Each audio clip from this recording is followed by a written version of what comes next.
Bueno, seguimos con el libro El origen del sujeto en psicoanálisis, a partir de donde nos habíamos quedado.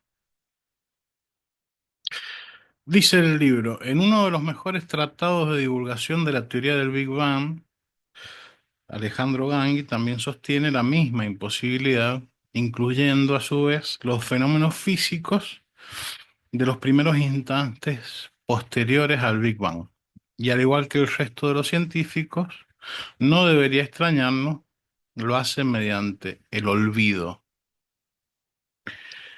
Bueno, recordemos que están yendo a la teoría del Big Bang para justificar em, que no hay una evolución del lenguaje, sino, digamos, el lenguaje no se construye desde cero evolucionando, sino que eh, el, el otro está siempre allí, el otro está ahí desde siempre, eh, para poder hablar de sujeto, ¿no? Eh, y bueno, viene la cita de Alejandro Gangui. Pero las continuas interacciones previas a la recombinación hicieron que los fotones olvidaran la información que llevaban impresa hasta entonces. Y es así como nos restará por siempre vedado el acceso directo, al menos a través de la radiación electromagnética, a los fenómenos físicos anteriores a dicha época. La recombinación se eleva entonces como una barrera imposible de sortear cuando intentamos mirar hacia atrás, hacia el momento del origen de la expansión del universo. Por lo tanto, fin de la cita. Por lo tanto, se trata de una teoría de aceptación prácticamente universal entre los físicos, tanto desde la perspectiva de la física relativista como de la cuántica y posteriores del último medio siglo. Y los cosmólogos, en la que se afirma la existencia de un comienzo absoluto que necesariamente olvida todo lo que hubo antes, ya que es imposible conocerlo y, además, no puede afectar lo que existe a partir de ese instante. Em, no estoy compartiendo pantalla, así que ver,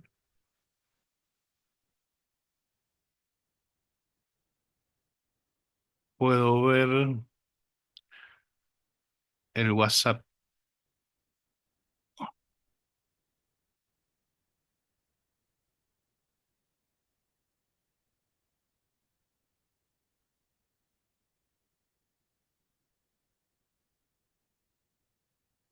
Em,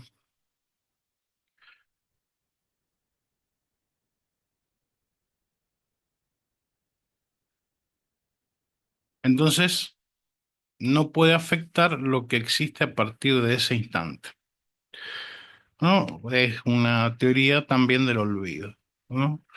Em, es necesario porque no tiene consecuencia. O sea, es necesario ese olvido porque no tiene consecuencia.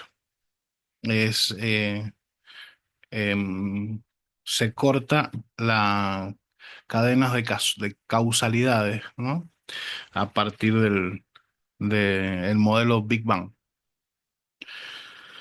La propuesta sobre la cual he edificado este trabajo consiste en visibilizar la contradicción entre la aplicación del tiempo absoluto de nuestro sentido común, el de la física de Newton y el de la lógica evolucionista, para el modo bajo el cual Lacan conceptualizó el sujeto en su enseñanza.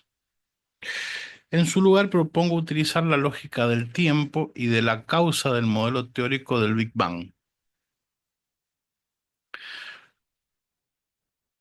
por ser la apropiada a conceptos de sujeto y otro, con el que debería operar toda práctica psicoanalítica que se proclame orientada en la enseñanza de Lacan. Existen al menos dos modelos físicos de la realidad y de lo real. el de la física newtoniana y el de la física relativista, cuántica y de cuerdas y bucles. El primero puede ser considerado válido como un caso límite de la base teórica del segundo, ya que solo funciona correctamente para, por ejemplo, el desplazamiento de los cuerpos de animales en el espacio tridimensional sobre la Tierra. No lo hace, en cambio, para los espacios interestelares o los subatómicos, para lo muy, muy grande o lo muy, muy pequeño, ¿no? Este, advertidos de la hegemonía del paradigma biologicista dentro de las áreas de reflexión sobre el sujeto, considero necesario rechazar que al universo de la cultura, la sociedad, la lengua, la historia, etcétera, y al sujeto en psicoanálisis especialmente, le corresponda el modelo de la física newtoniana, que opera con partículas sustanciales tridimensionales como bolas de billar investidas de energía en un tiempo y espacio eternos. Es imperioso abandonar dicho modelo y admitir en nuestro seno la lógica que sostienen las físicas desde el inicio del siglo pasado, que produjeron el modelo del Big Bang y los conceptos de campo de onda, de campo y ondas en constante entrelazamiento. Solo así podremos sostener con Lacan la función y campo del habla y del lenguaje en psicoanálisis. Em, Claro, le ha cambiado él el título. Dice, propongo traducir así el título de la conferencia y el escrito de Lacan, eh, ya que parole, siendo un término que se puede traducir tanto como palabra como por habla, por el contenido del texto, conviene más traducirlo por acto de palabra, habla. Entonces, él dice, función y campo del habla y del lenguaje en psicoanálisis. La teoría del Big Bang propone el surgimiento de todo el universo a partir de un único punto, sin volumen y con infinita energía. El espacio y el tiempo y toda la materia constitutiva de los objetos materiales macroscópicos, incluso aún los cuerpos humanos. Mi propuesta radica en considerar que la lógica utilizada por la ciencia moderna en el Big Bang para dar cuenta del origen del universo es la más pertinente para aplicar al origen y a la estructura del sujeto de la teoría de Lacan y de la práctica analítica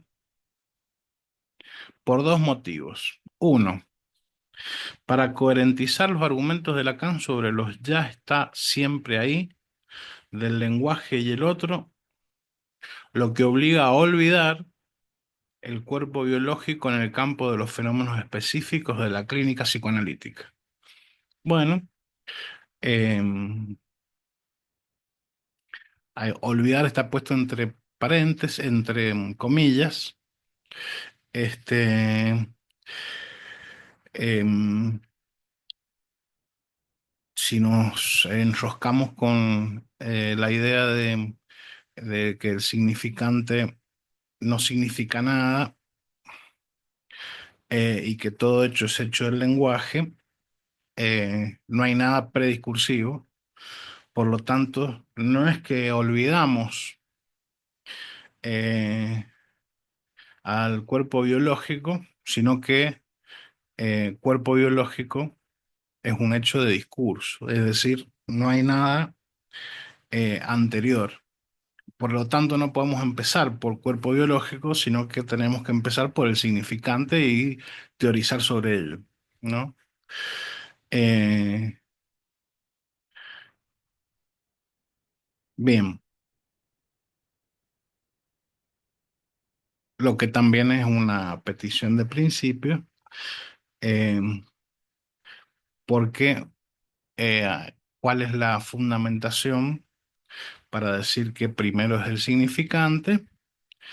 Bueno, prácticamente em, en base a lo que hemos ido leyendo acá y en las otras em, pues, partes de lo que he ido subiendo, este, em, prácticamente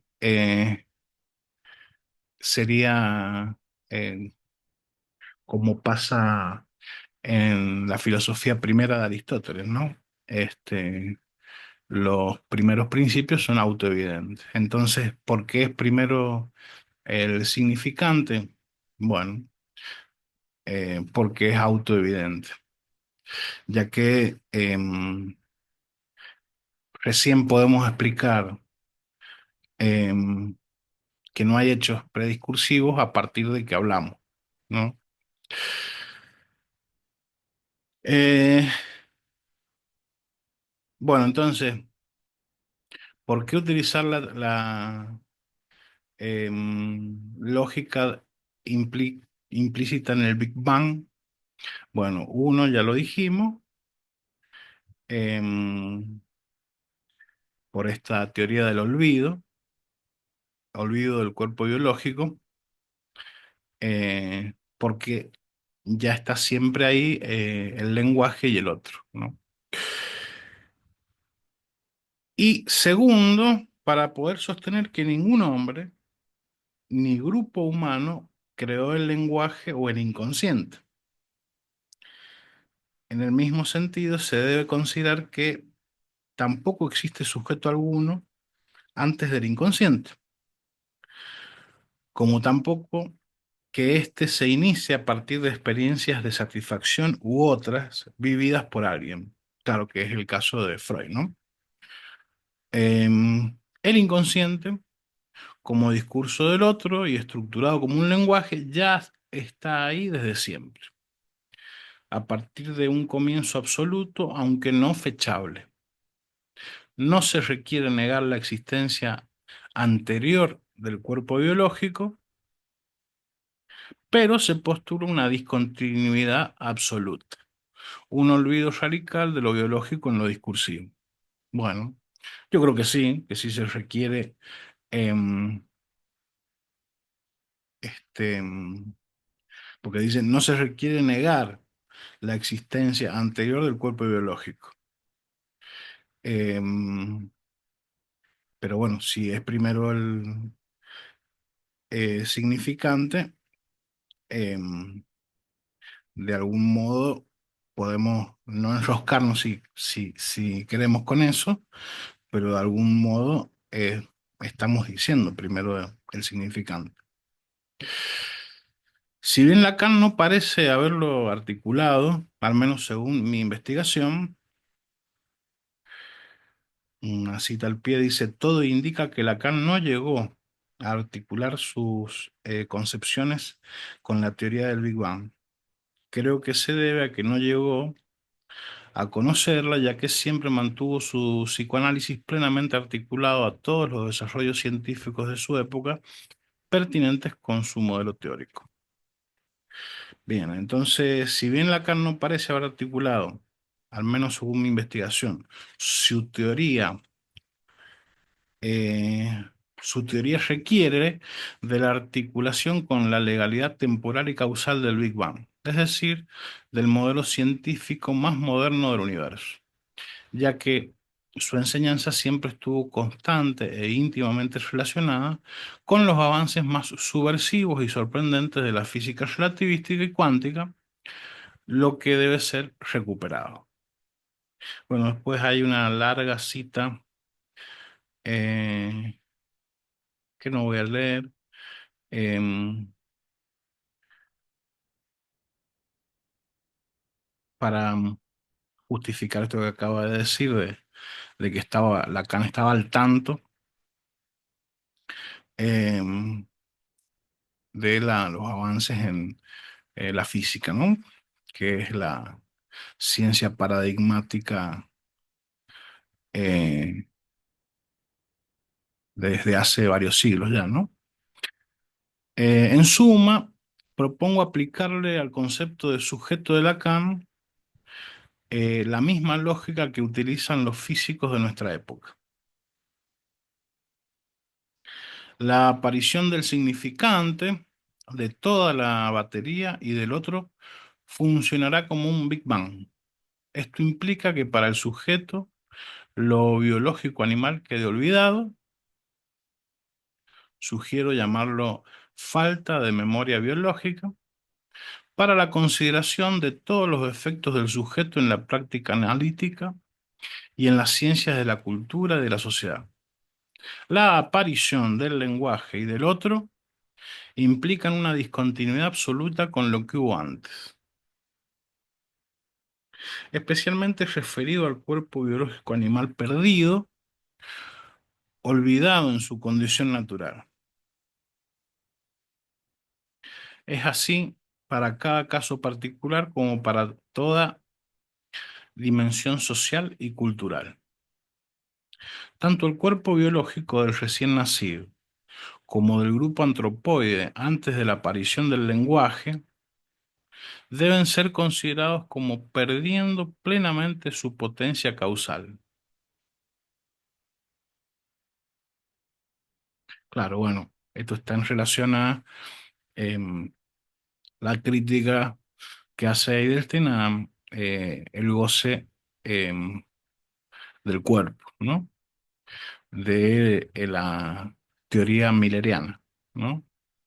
Entonces, tanto el cuerpo biológico del recién nacido como el del grupo antropoide antes de la aparición del lenguaje deben ser considerados como perdiendo plenamente su potencial causal, al estilo de em, lo que hubo antes del Big Bang, ¿no? Hay un corte donde queda eliminada la posibilidad de que lo anterior sea causa de lo porvenir, ¿no? Lo que había, el ser, allí desaparece por no ser ya más que un significante. A partir de la existencia del lenguaje y del otro, el cuerpo anatómico se convierte en significante también. Tal fue el descubrimiento freudiano en torno al síntoma histérico. Freud no llegó a teorizarlo por no haber podido desprenderse del modelo físico newtoniano ni del biologicismo propio del paradigma que ya estaba imponiendo en Occidente.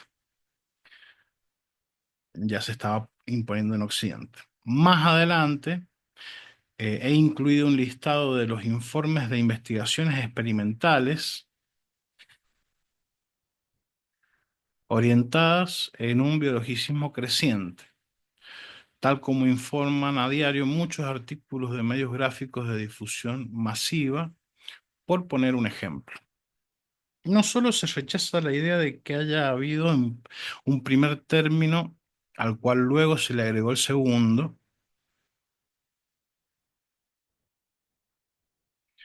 Y hay una cita que me parece importante. Dice, no solo se rechaza la idea de que haya habido un primer término al cual luego se le agregó el segundo. Dice la cita, las investigaciones sobre las inscripciones más antiguas que la antropología ha podido estudiar, que datan de hace más de 30.000 años, siempre demuestran el hallazgo de un sistema que aunque muy elemental de marcas, nunca es una sola, a la cual podría considerarse la primera.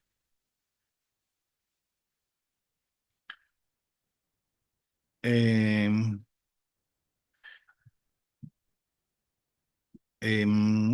Gimbutas es el nombre, y el libro es El lenguaje de la diosa. Bien, Madrid, publicado en Madrid por la editorial Dove. Em,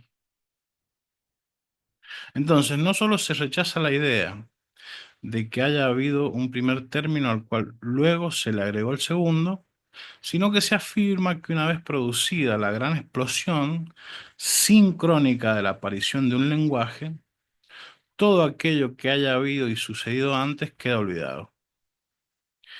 El supuesto primer término, signo o señal de la tan convincente teoría evolutiva del lenguaje, no puede tener ningún lugar en una lengua, ya que los elementos de esta última, como sucede en los elementos de un conjunto en la teoría matemática de conjuntos, existen en una estructura y en la medida de la diferencia que establecen con todos los otros en forma sincrónica, todos juntos o ninguno. No es que no funcionen señales en el mundo animal, sino que no son significantes.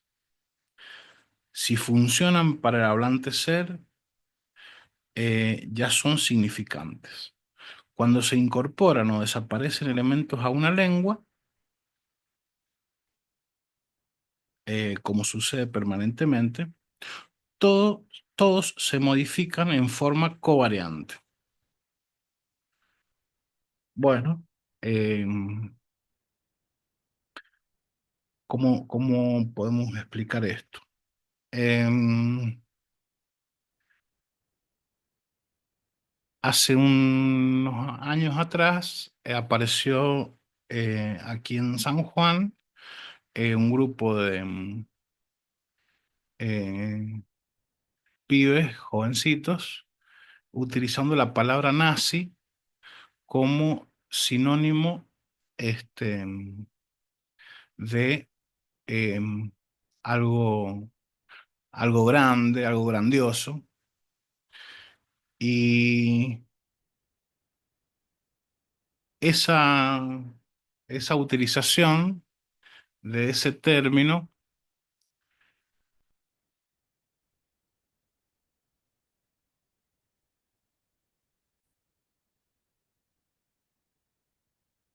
bien, entonces ese término nazi eh, pone a, eh, hace que se modifiquen eh, todos los otros términos eh, del lenguaje para darle un lugar a nazi en su significación, en su nueva significación, ¿no? Cuando uno varía, varían todos los demás.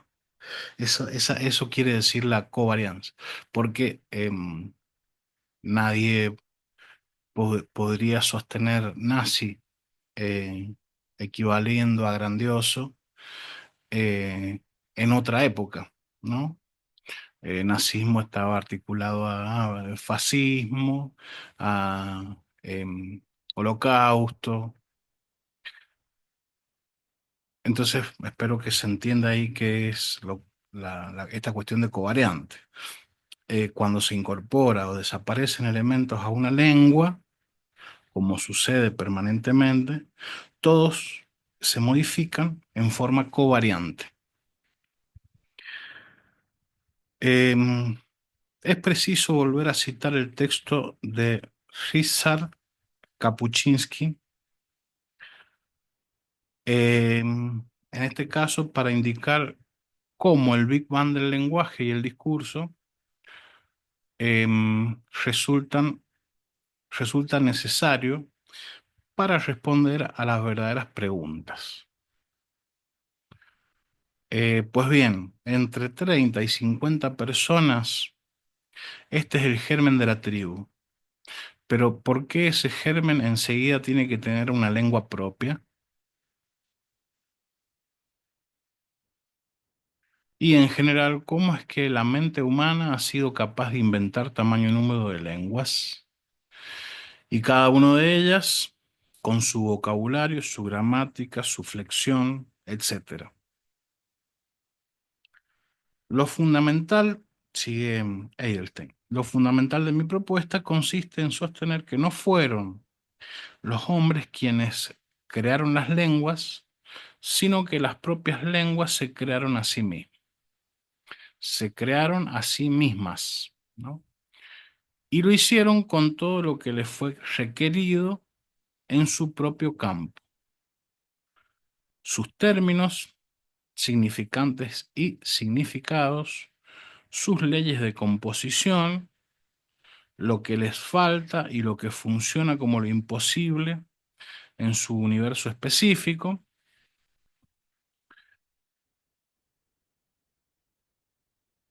Bueno, creo que un buen ejemplo es la palabra ser, que en otras lenguas, creo que en el guaraní, por ejemplo, no existe, no hay una traducción para la palabra ser, que sería, digamos, para Occidente, ligado a la metafísica desde Aristóteles a la fecha, sería una palabra este, de las más importantes, ¿no? Sin embargo, en otras lenguas esa palabra no existe, no tiene traducción, eh, y eh, sí existen otras que que no tienen traducción a castellano, o que se necesita em, realizar un relato este, em, muy abarcativo, digamos, para poder eh, hacer una traslación de ese significado, ¿no? Em, Eso serían lo imposible de una lengua en su universo específico, ¿no? Para contribuir al argumento, cabe recordar que existe un campo de estudio poco conocido por el público en general, pero compartido por varias disciplinas, tales como la traductología, el periodismo, la lingüística y la retórica. Me refiero a lo que estas prácticas designan como genio de la lengua.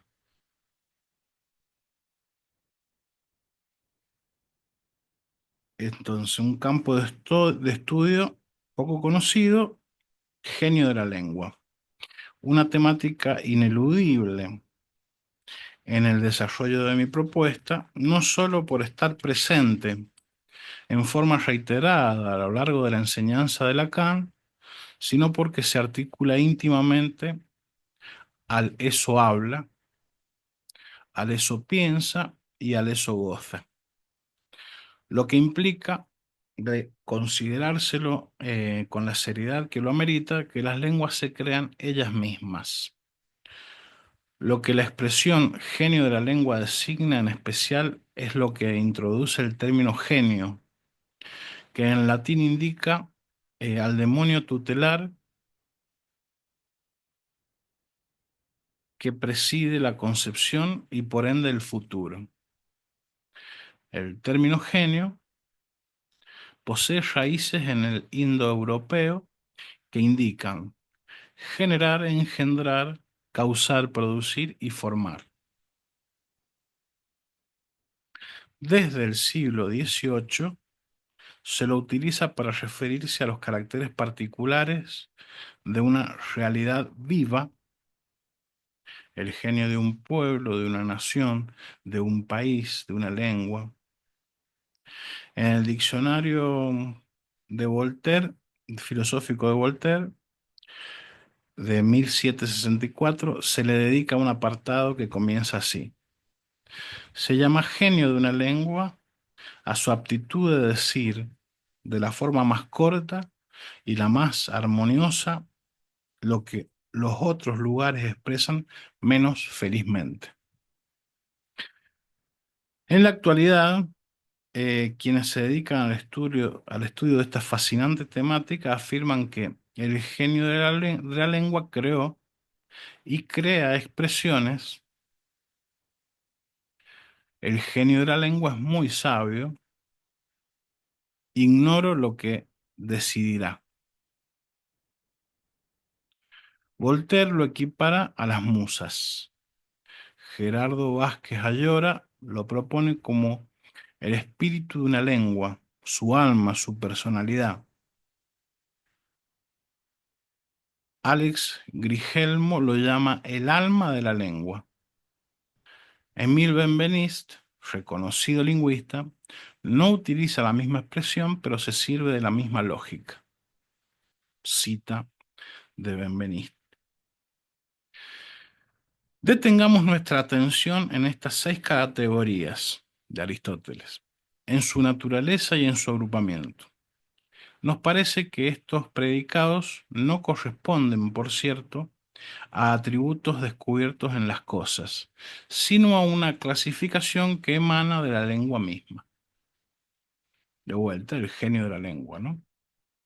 La lengua proporciona, sigue Benveniste, la lengua proporciona la configuración fundamental de las propiedades reconocidas por el espíritu de las cosas. La lengua proporciona la configuración fundamental de las propiedades reconocidas por el espíritu de las cosas. Es decir, no hay realidad prediscursiva.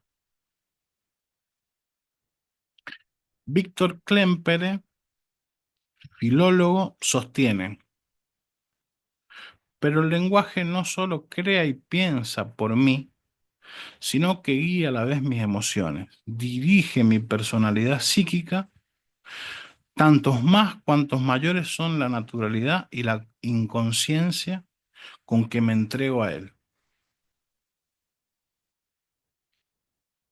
A su vez, Roland Barthes, semiólogo, lo expresa así: pero la lengua, como ejecución de todo lenguaje, no es ni reaccionaria ni progresista, es simplemente fascista, ya que el fascismo no consiste en impedir decir, sino en obligar a decir.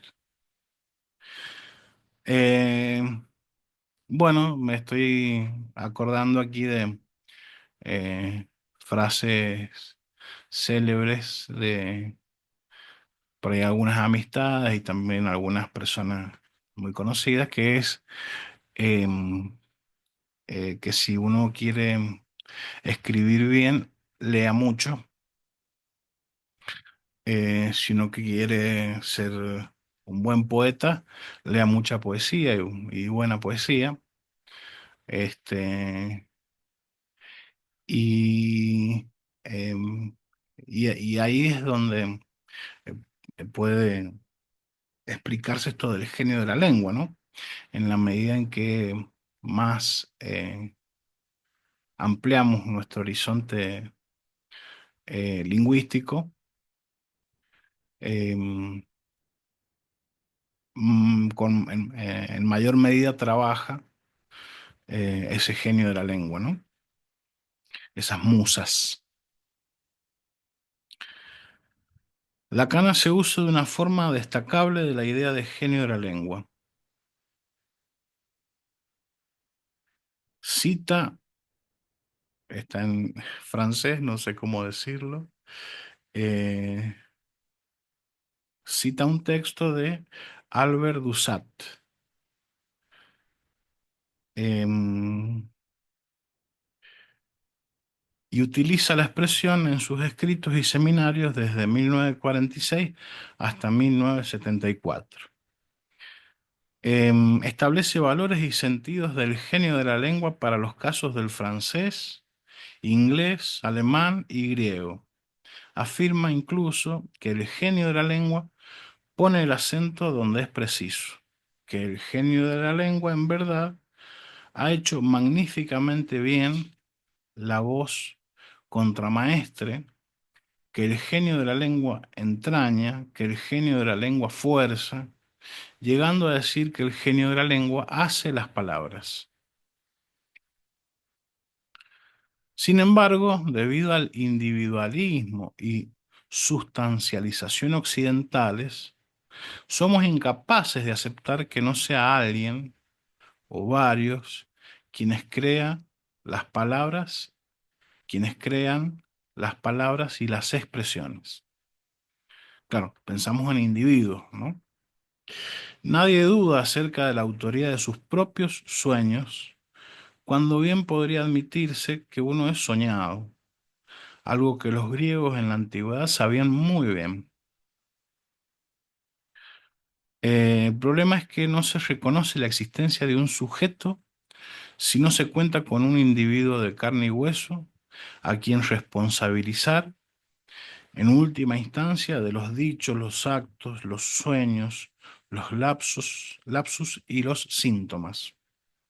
No por nada Lacan, en el atolondradicho o las vueltas dichas, uno de sus últimos y grandes escritos, afirmó: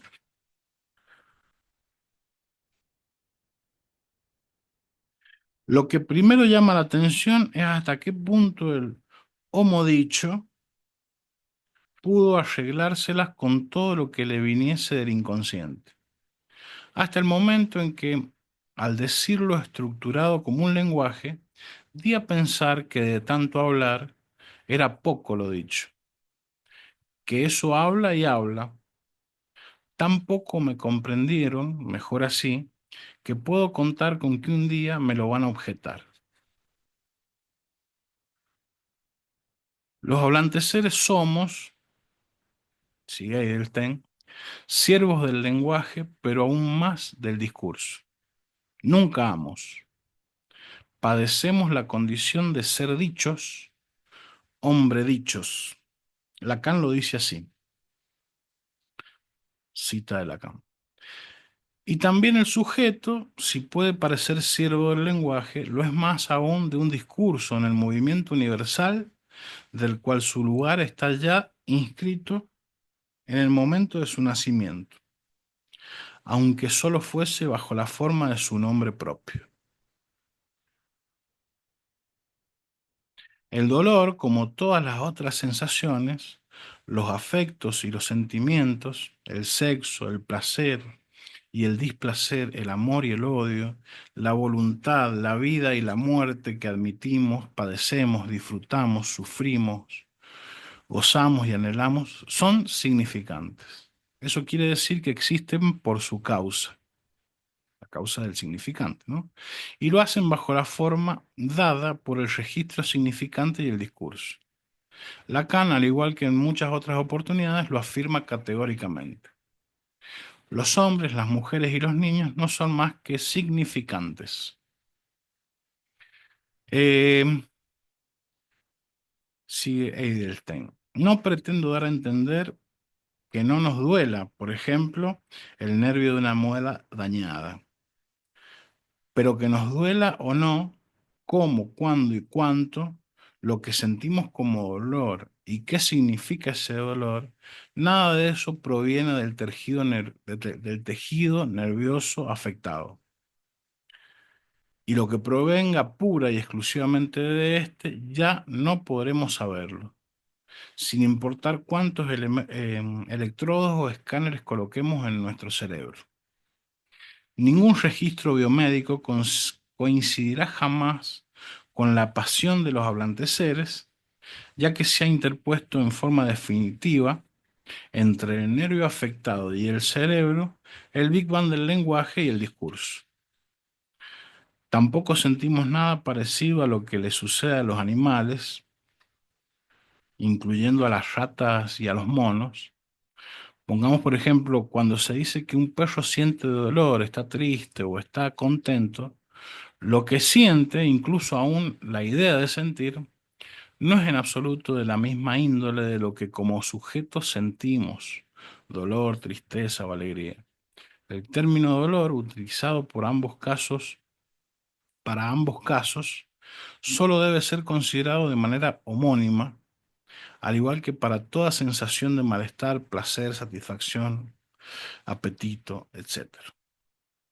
Si bien Lacan no llegó a articular sus desarrollos a la teoría del Big Bang, sí distinguió en términos absolutos entre aquello que proviene del cuerpo biológico y lo que proviene del lenguaje, el discurso y el otro. En un párrafo destacable para esta propuesta, refiriéndose al instinto y la pulsión, afirma lo siguiente. Y de ahí que insistamos en promover que, fundado o no en la observación biológica, el instinto Entre los modos de conocimiento que la naturaleza exige de lo vivo para que satisfaga sus necesidades, se define como aquel conocimiento en el que admiramos el no poder ser un saber. Pero de lo que se trata en Freud es de otra cosa.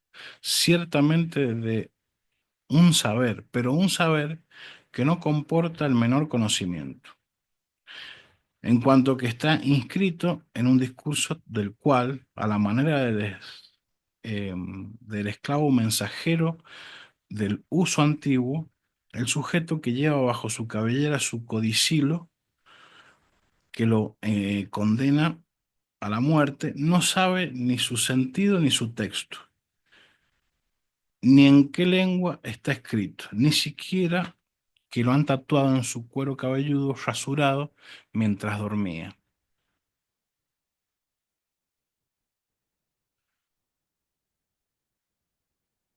El hablante ser jamás podrá saber acerca de los conocimientos instintivos propios de la naturaleza.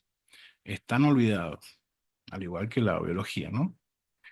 La pulsión, por el contrario, es un saber constituido por la articulación de significantes, un texto inscripto en el cuerpo como mensaje que proviene del lenguaje y del discurso. Resulta imperioso aceptar que en cuanto a las pasiones, las sensaciones y los afectos, la lengua y el discurso funcionan como un Big Bang.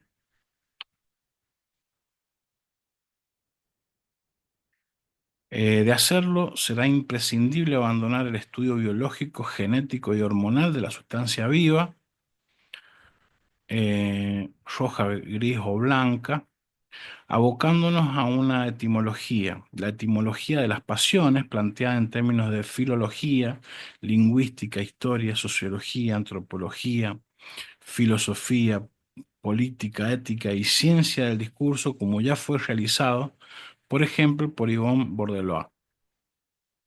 Es en la influencia de todos estos campos disciplinares, junto a la condición particular, la forma en que se podrá plantear y analizar, entre tantas otras cuestiones, el problema del dolor y la satisfacción en nuestro universo, infinitamente extranjero al cerebro, las hormonas y los genes.